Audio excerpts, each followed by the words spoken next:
Welcome back. If you're new, you can have me scuttling around inside your skull by subscribing. Click the bell notification and you won't miss anything. To ensure that you get the best and most immersive creepy experience with this horror story, please wear headphones or turn up the volume.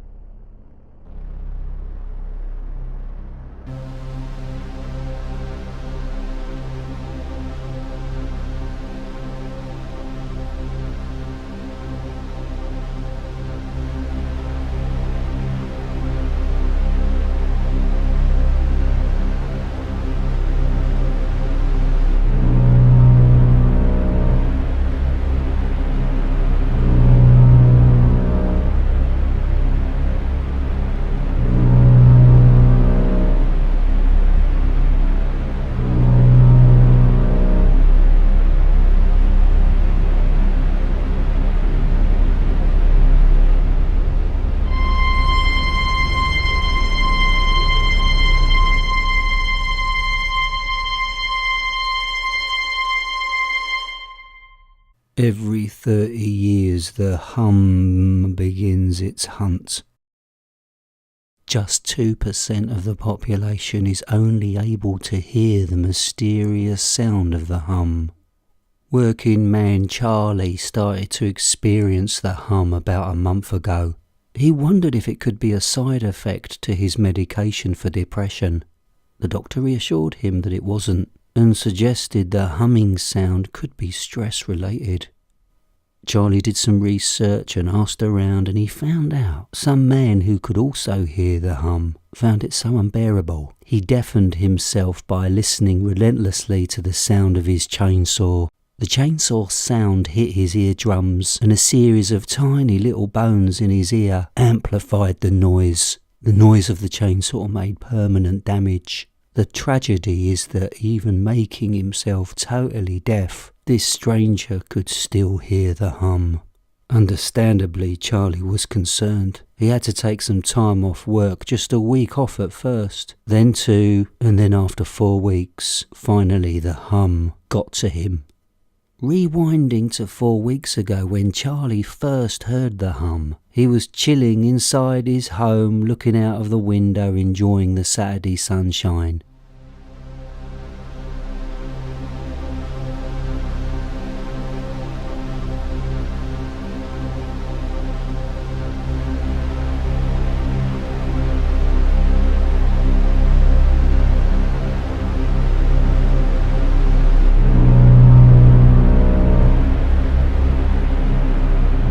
The hum instantly made him feel unwell. He felt physically sick, and he suddenly had diarrhea that lasted about 3 days. Then the headaches came.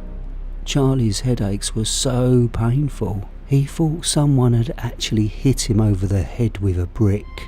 And then he was unable to sleep. The hum wouldn't stop. It was constant. Charlie played music very loud to drown it out, but no music style or volume worked. He even attempted to record the hum to provide evidence that he was not losing his mind. On playback, the hum could not be heard. You see, electronic equipment can't pick up its frequency. After that first week being at home trying to rest and heal himself, the headaches got so painful any medication seemed powerless. On the second week, further blood tests and a series of x-rays that scanned his head from many directions proved that he had no brain injuries, and his blood test results were all fine. Physically, Charlie was okay, but mentally, the hum seemed like it was burrowing deep into his skull. It was during the night the power of the hum was at its strongest, and during the 3rd week off work, the real terror started. Charlie was so exhausted, so angry and very tearful. He'd be either reading, drawing or relaxing, and then suddenly he'd be crying so hard his nose would bleed. The blood flow took forever to stop, and during that 4th week the humming seemed to become louder. Charlie was a broken man. He didn't deserve this. He was a good man, a kind man, a hard-working man. And within 4 weeks his whole life was fractured beyond repair. The company he worked for over 10 years weren't very supportive. Workmates and even his boss never checked in to see if he was okay. Before Charlie became unwell, at work he looked at his colleagues like they were his day family, but when it becomes being unwell, no one bothered to call him. His parents were a long time dead and his lovers were shallow, just boring to have any intelligent conversation with. Charlie was really all alone during this dark episode. His doctor was his only human contact, along with the checkout staff at the local supermarket. No one else. Yesterday, Charlie was in the supermarket buying some food. He noticed how bright the lights were. It was really uncomfortable. The light was that moment, the trigger that made him crack. His exhausted body literally could not take any more. The hum had worn him down and finally got him.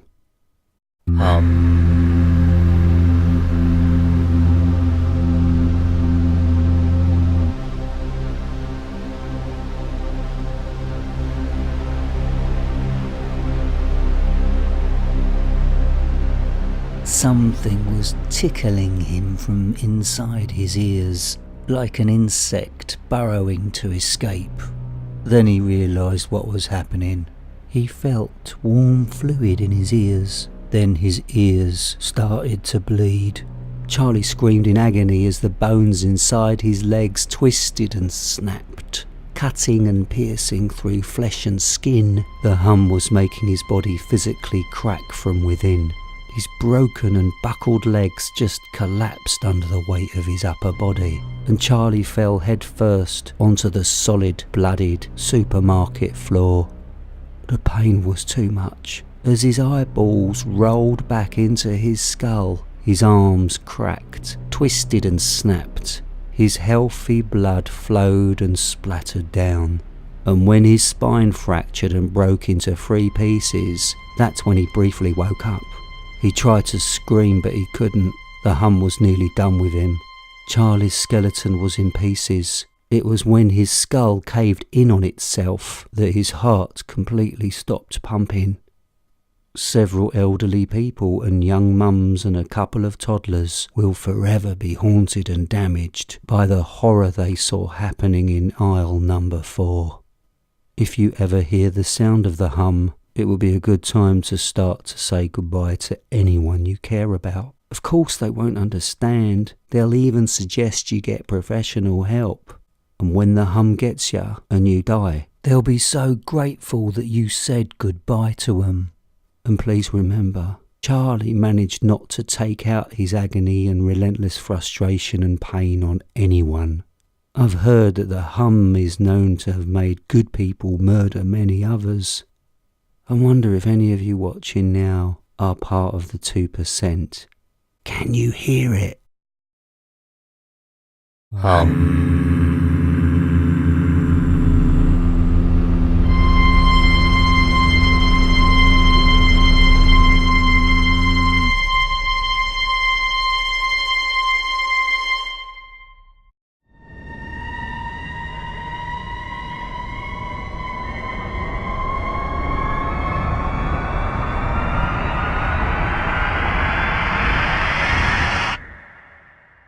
If you enjoy listening to my voice, watch another video right now and remember to subscribe.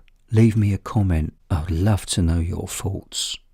And one of you listening right now is going to have me knock on your window in 4, 3, 2,